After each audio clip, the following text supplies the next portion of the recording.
Assalamualaikum warahmatullahi wabarakatuh. Bapak Ibu sekalian, guru-guru yang ada di seluruh Indonesia, jangan khawatir mengenai RHK.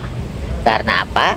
Karena dalam RHK minimal 32 poin itu sangat mudah untuk diperoleh.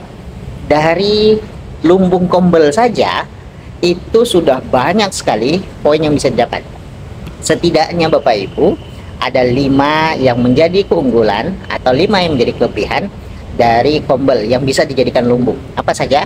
Pertama Bapak Ibu sekalian, dari 18 poin RHK yang disusun itu bisa dipilih Bapak Ibu ada 3 yang berkaitan dengan kombel.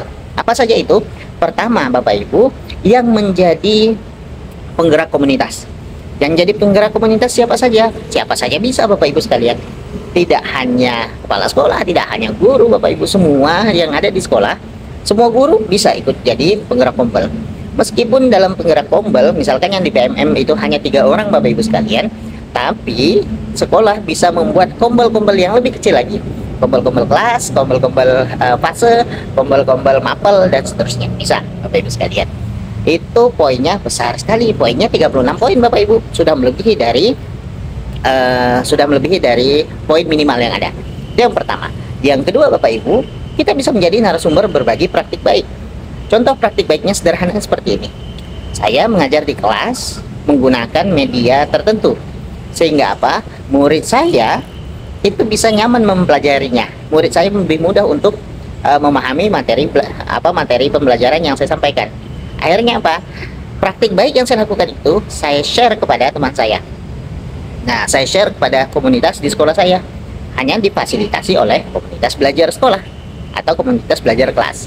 Akhirnya apa? Buktinya nanti dibuatkanlah sertifikat oleh kepala sekolah. Poinnya itu 8 Bapak Ibu sekalian. Yang ketiga Bapak Ibu,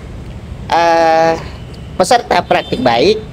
Jadi tadi kita bisa sebagai penggerak, kita bisa sebagai narasumber, kita juga bisa jadi peserta Bapak Ibu sekalian. Peserta poinnya 4 Bapak Ibu. Jadi meskipun Bapak Ibu tidak bisa berbagi praktik baik, Bapak Ibu tidak bisa menjadi narasumber, Bapak Ibu cukup jadi peserta saja di sekolah. Teman-teman kita itu menyampaikan praktik baik yang dilakukan di kelasnya, disertifikatkan oleh kepala sekolah. Teman kita yang menyampaikan dapat 8 poin, Bapak Ibu yang mendengarkan, Bapak Ibu yang menyimak dapat 4 poin. Itu keunggulan pertama. Yang kedua Bapak Ibu, kombel itu bisa dibuat di sekolah Bapak Ibu sekalian. Jadi namanya kombel sekolah gitu ya, kombel kelas dan seterusnya. Jadi anggotanya warga sekolah. Nah, jadi silakan ditentukan pengurusnya siapa saja, buat SK-nya. Yang meng-SK-kan siapa? Kepala sekolah Bapak Ibu sekalian. Lebih pas lagi, daftarkan di PMM. Nah, syarat pendaftaran kombel di PMM Bapak Ibu, yang mendaftarkan yang bisa membuat kombel itu minimal lulus topik kurikulum Merdeka. Jadi Bapak Ibu yang mungkin tahun lalu sudah ikut di pelatihan mandiri PMM, lulus topik kurikulum Merdeka, bisa Bapak Ibu sekalian untuk membuat kombel. Bapak Ibu bisa mendaftarkan kombel Bapak Ibu sekalian.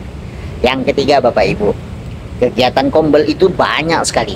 Nah, jadi kalau misalkan setiap minggu kita mengadakan kegiatan, tidak mesti lama Bapak Ibu, tidak mesti 1 hari full dalam kombel. Berbagi praktik baik bisa 2-4 jam Bapak Ibu sekalian, dan itu diakui. Jadi bisa rutin. Misalkan di sekolah saya Bapak Ibu, di sekolah saya itu setiap pekan itu mengadakan kegiatan. Jadi cukup 2 jam saja. Nah, kegiatan berbagi praktik baik setiap pekan, sehingga apa? Semua teman saya di sekolah itu bisa secara bergantian menyampaikan praktik baiknya. Nah, jadi itu difasilitasi kombel. Jadi satu kombel itu memfasilitasi kegiatan selama 1 bulan. Bayangkan kalau 6 bulan, artinya 6 kombel Bapak Ibu sekalian. Nah, pas, karena jenjang untuk kelas 1, kelas 2, kelas 3, kelas 4, kelas 5, kelas 6 selesai Bapak Ibu sekalian. Keempat Bapak Ibu, kegiatannya itu bisa dibuat secara online maupun offline. Nah, di sekolah saya buat secara offline. Karena apa? Untuk internal kami. Mau di online kan kita ngajak guru yang lain dan seterusnya, silahkan saja. Guru yang lain datang ke sekolah kita juga boleh Bapak Ibu. Dan yang terakhir, ini yang paling buat kita bahagia. Selama ini Bapak Ibu, sebelum-sebelumnya itu biasa sertifikat harus tanda tangani ya kepala dinas gitu ya. Sekarang tidak Bapak Ibu, cukup ketua kombel bisa. Jangan lupa stempelnya stempel kombel. Nah, jangan lupa dikasih logo kombel Bapak Ibu sekalian. Dan kalau tidak, cukup tanda tangan dan cap dari kepala sekolah. Jadi Bapak Ibu yang khawatir tentang bagaimana sih mencapai poinnya gitu ya. Bagaimana sih cara mencukupkan poin di RHK-nya? Tenang Bapak Ibu. Dari kegiatan Kombel saja Bapak Ibu sudah melimpah ruah poin untuk RHK Bapak Ibu. Assalamualaikum warahmatullahi wabarakatuh.